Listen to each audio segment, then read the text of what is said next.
আসসালামু আলাইকুম 3A blog family. আশা করছি সবাই অনেক ভালো আছেন, আমরাও ভালো আছি আলহামদুলিল্লাহ।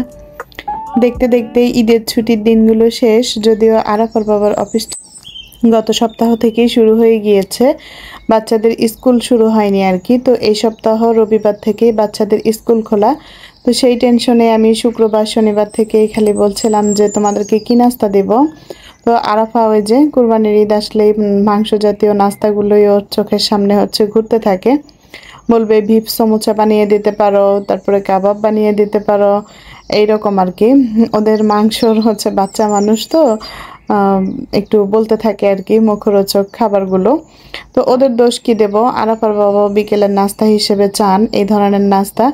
তো আমার বাসায় না কিমা মেশিন নেই, তো আমি কিমা কিভাবে করব বুঝতে পারছিলাম না। এই চপারটা দিয়ে আমি এর আগে ব্রয়লারের মুরগির মাংস করেছিলাম। তো ব্রয়লার মাংস করার পরে আমি ভাবলাম যে গরুর গোস্ত হয় কিনা, একটু টেনশনে ছিলাম। তো দেখলাম যে একটু পানি দিয়ে করে নিয়েছি আর হয়ে গেল সুন্দর। এখানে লাগবে রসুন কুচি, তো রসুন কুচিয়ে নিয়েছি। আর বিকেলের নাস্তা বানাবো বলে ভেবেছিলাম, কিন্তু আসলে হয়নি।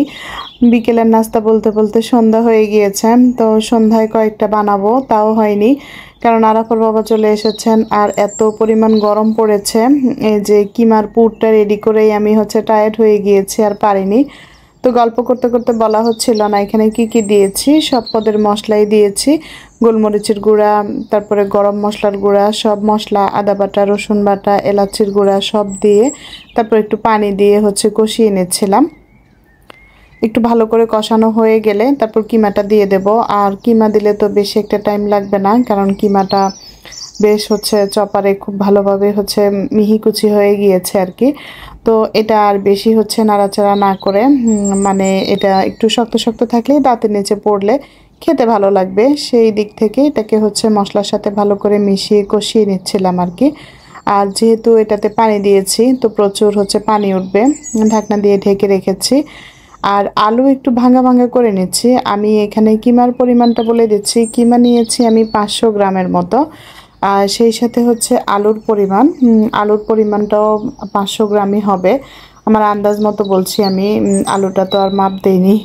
তো আলুটা একটু আধ ভাঙা করে দিলে খেতে ভালো লাগবে বা কিমার সাথে মিশে যাবে আর কি। তো কিমাটা এতক্ষণে হয়ে গিয়েছে, ঝোলের পানি উঠেছিল বেশ, আমি সেটাকে শুকিয়ে নিয়েছি। পাশাপাশি গোস্তটাও সিদ্ধ হয়ে গিয়েছে। আর এখন এক সাইড থেকে একটু আলুটা মিশিয়ে নেব। এই একই পুর দিয়ে সিঙ্গারা, তারপরে কিমা পুরি সবই বানানো যাবে, তবে কিমা পুরি বানাতে হলে এটাকে আরও মেশাতে হবে, আর সিঙ্গারা বানাতে হলে একই পুর দিয়ে হবে। তো আমার বাসায় কিছু শীট ছিল, তো আমি সেটা দিয়ে বানাবো। আর ধনেপাতা দিয়ে একটু নেড়েচেড়ে মিশিয়ে দিচ্ছি, ধনেপাতা দিয়ে আর বেশি সিদ্ধ করব না, আর এটা তো পরবর্তীতে ডিপ ফ্রাই করেই খাবো।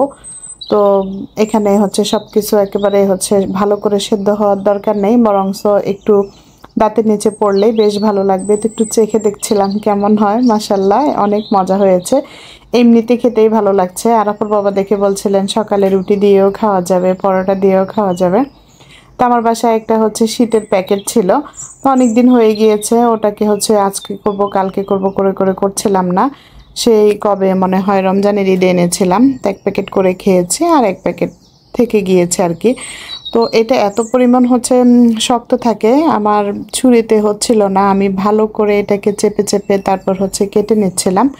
আমি যেহেতু মিনি সমোসা বানাবো, তো আমি এটাকে প্রথমে সমান ভাগে ভাগ করেছি, তারপর দুই দিক থেকে দুইটা ভাগ করেছি, মানে আমার 4টা ভাগ হয়েছে আর কি। আর মিনি সমোসাটা কি দেখতে ভালো লাগে, খেতেও ভালো লাগে। তারপর রাতে কয়েকটা বানিয়েছি, যেহেতু রবিবার সকাল, আরাফা কলেজে যাবে, তো ওকে সকালে ভেজেও দিয়েছি, আর ভিডিও করা হয়নি, ভেবেছি যে সবগুলো শেষ করে তারপর রেকর্ডটা করব। আর এদিকে এত পরিমাণ গরম ছিল, গরমের কথা কি বলবো, আর আমার গাছগুলির অবস্থা খুবই খারাপ। তো গাছগুলিতে গোড়াতে পানি দিলেও হয় না, এদেরকে উপর থেকেও পানির ভালো করে পানির ছিটে দিয়ে দিচ্ছিলাম। খুব খারাপ লাগছিল গাছের জন্য। আমরা বড়রা গরম লাগলে কিছুক্ষণ রেস্ট নেই, বসি, কিন্তু গাছগুলো এমন বেহাল অবস্থা হয়ে গিয়েছে। আর সেই সাথে দেখলাম মাশাল্লাহ বেশ কয়েকটা গোলাপ ফুল ফুটেছে, দেখতে ভালো লাগছিল আর কি।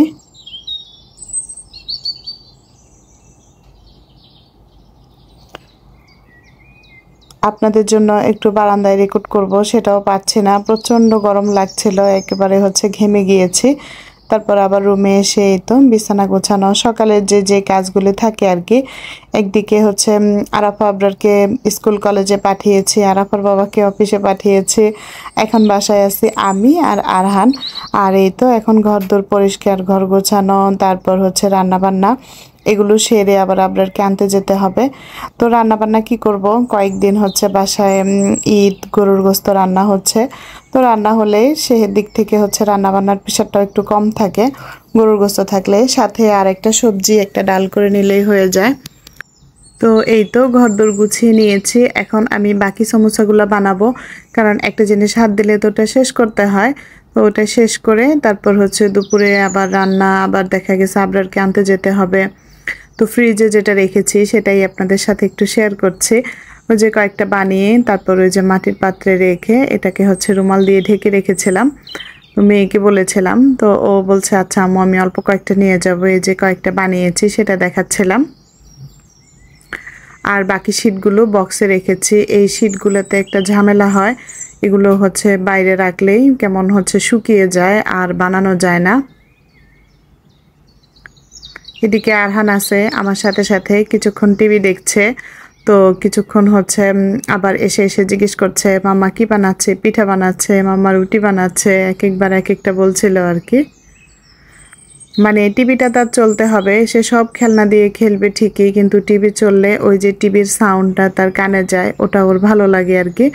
আর পুলিশের গাড়ি দেখবে, পুলিশ কার, ওগুলোই দেখছিল। আর আমি ভাবলাম যে ফাঁকে ফাঁকে বানিয়ে ফেলি, দুপুর হয়ে যাচ্ছে। তো ওই যে বানাতে নিয়ে একদিক থেকে ভেজা কাপড় দিয়ে চেপে চেপে রেখে তারপর আরেক দিক থেকে চেপে চেপে বানাচ্ছিলাম। এই কয়টা বানানো হয়েছে। তো এই বাটিটা সরিয়ে রেখে এটাকে রুমাল দিয়ে ঢেকে রেখেছি, যে শুকিয়ে যাচ্ছে মনে হচ্ছে। আর এখন একটা আপনাদের সাথে শেয়ার করব। এতক্ষণ পর্যন্ত বানিয়েছি, কিন্তু আসলে আমার ক্যামেরা ধরার লোক ছিল না। তো আরাফা কলেজ থেকে এসেছে, ওকে বললাম একটু ধরে দাও। তো একজন ধরে দিলে এই পার্টটা একটু ভালো করে বোঝা যায় আর কি। সমোসা বানানো মোটামুটি আমরা সবাই পারি, আর এটা মুখে বলার কিছু নেই, এটা দেখারই বিষয়। আসলে আমি যেভাবে শিখেছি ইউটিউব থেকে দেখে বা বানিয়ে বানিয়ে অনেকটা হাত হয়ে গিয়েছে আর কি। এটা না বানালে আসলে হাত হয় না। এই যে পানির খিলির মতো বানিয়ে তারপর পুরটাকে ভেতর থেকে চেপে চেপে দিতে হবে, তা না হলে ভেতর থেকে বের হয়ে আসে। আর শীতের কারণে একটু কোনাকানি ফাঁক ফোকর থেকে যায়, সেজন্য একটু ভালো করে চেপে দেই। তো আমি যেহেতু মিনি সমোসা বানাচ্ছি, আমার একটু সৌন্দর্যের জন্য আমি সাইড থেকে কেটে দিলাম। কেটে দিলে সমোসার ডিজাইনটা একটু সুন্দর হয়। আর আমি এখানে 2টা করে শীট একসাথে নিয়েছি, কারণ 2টা করে শীট একসাথে নিলে একটু মুসমুসে লাগে। ওই যে ফেটে ফুটে যাচ্ছে সেটাই দেখাচ্ছিলাম। তো যেখানেই দেখছি ফেটে যাচ্ছে সেখানেই একটু করে গ্লু দিয়ে দিচ্ছি আর কি, যে কেন জানি মনে হচ্ছে অনেক দিন থাকাতেও হতে পারে শীটগুলো ফেটে ফুটে যাচ্ছিল। তো যেখান দিয়ে ফেটে যাচ্ছে ওখান দিয়ে গ্লু দিয়ে আবার এই যে এইরকম করে চেপে চেপে ঢুকিয়ে তারপর আঙুল দিয়ে খুব ভালোভাবে চাপ দিচ্ছিলাম, যেন না বের হয়ে আসে আর কি। তো এই সমোসাগুলো মাশাল্লাহ ভালোই হয়েছে। আর এই যে কোনাকানি যেগুলো থেকে গিয়েছে কুচুর মুচুর, এগুলো সব ভেজে দিয়ে দিয়েছি, ওরা খেয়ে ফেলেছে। বিকেলের নাস্তা বা এমনিতে চিপসের মতো খেয়ে ফেলেছে। তো এই তো হয়ে গেল আমার সমোসাগুলো, মাশাল্লাহ তাও ভালোই হয়েছে আমার কাছে মনে হচ্ছে। তো এতক্ষণ ভাবলাম যে ফ্রিজে রেখে দিচ্ছি, এটা আবার কেমন হয়, ভেজে বাচ্চাদেরকেও দিলাম না, আপনাদেরকেও দেখালাম না, তো কেমন হয়। আর সমোসা ভাজতে নিলেই বরাবর যেটা টিপস সেটা ডুবো তেল দিতে হয়।